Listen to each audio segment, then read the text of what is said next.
Hello and welcome. In this lecture, we're going to be discussing timers. Timers are present in most major PLC manufacturers and software makers.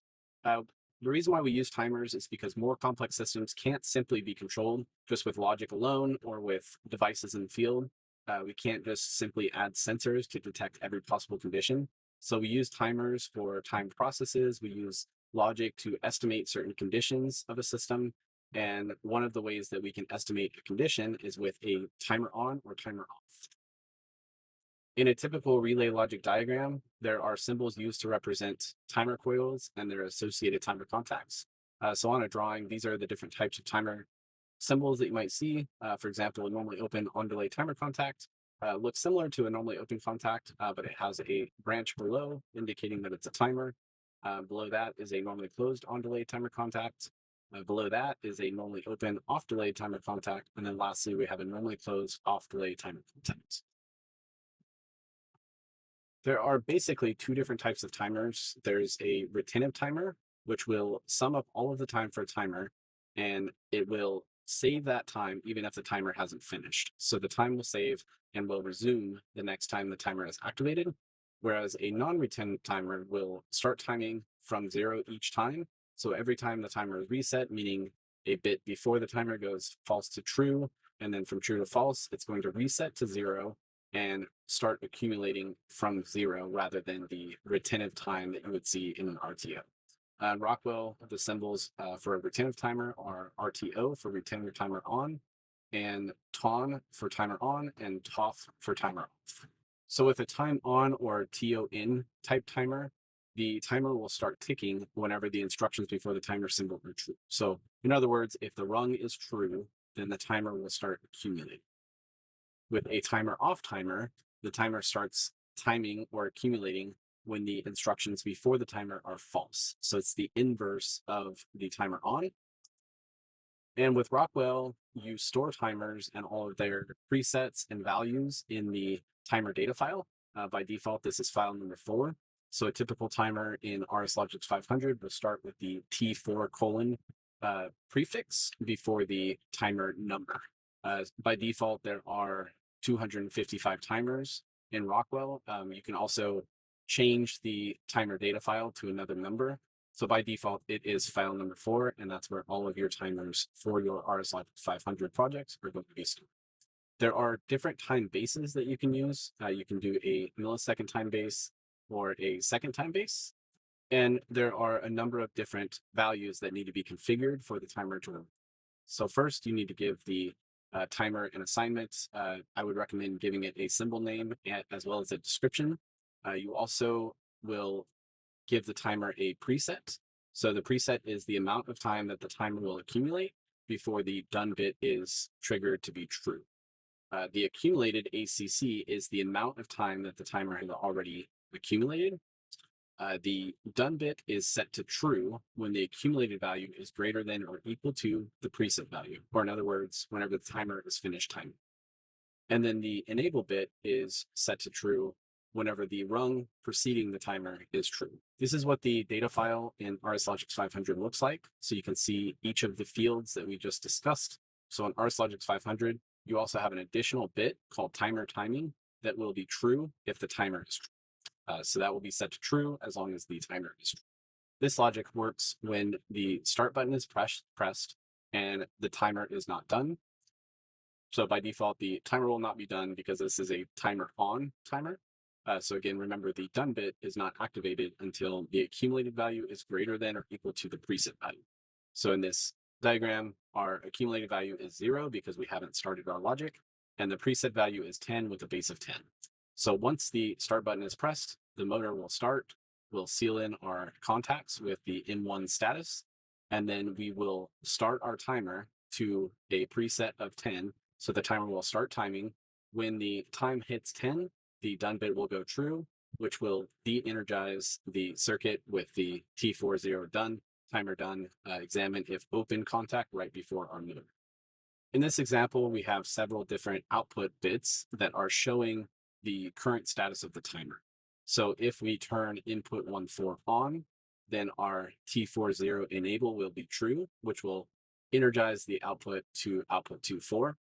when the timer is timing, meaning if the input stays on and the timer is timing, our T40TT will be true, and the output to 5 will also be true.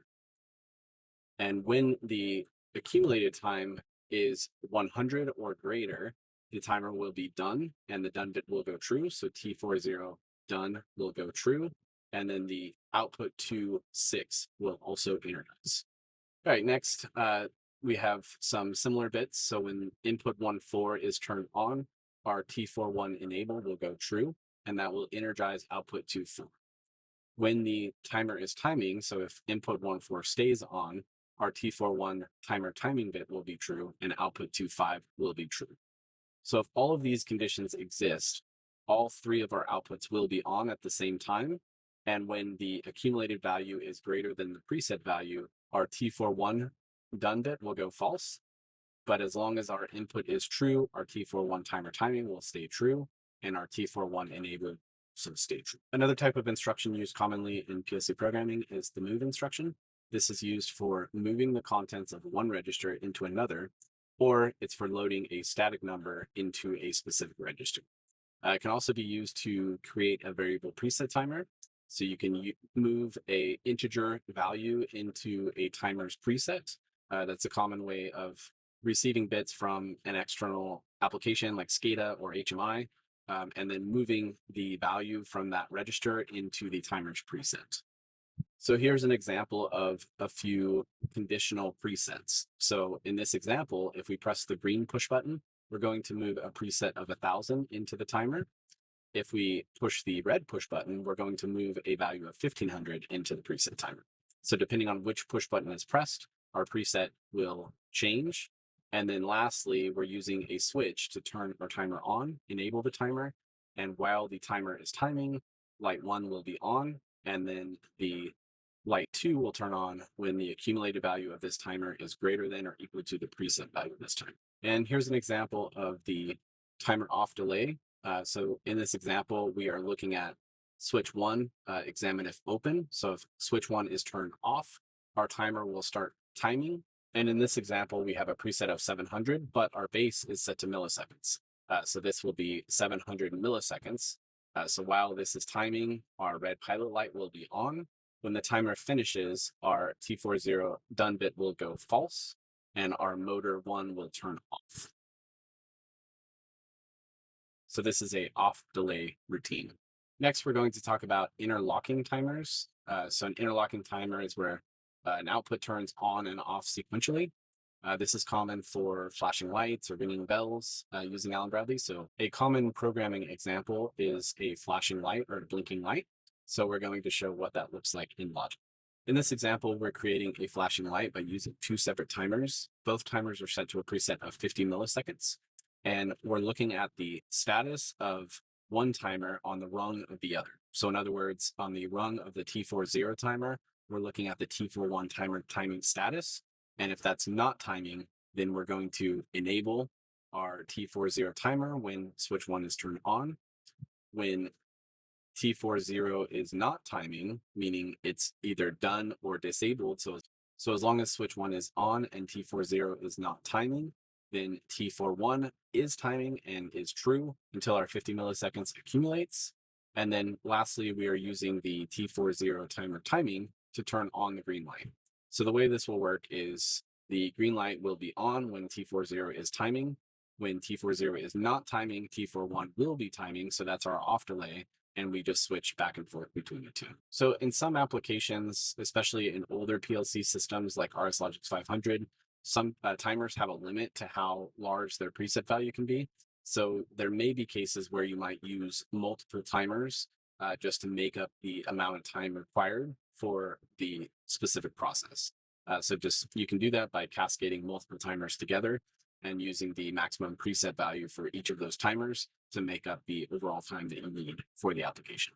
And in this way, timers are cascaded together so that when one timer is finished, the second one starts. When the second timer finishes, the third one starts, and so on. Whenever you use a retentive timer, you have to reset the value. Otherwise, the accumulated value will stay in memory and will not reset to 0 without a reset.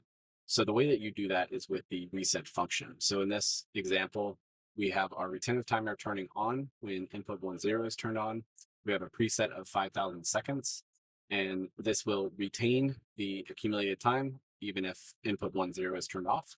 And then the input 17 is used to then reset our timer accumulated value. If you have any questions about timers, please feel free to comment below and I will answer as soon as I can. Thank you for watching and I hope this helps.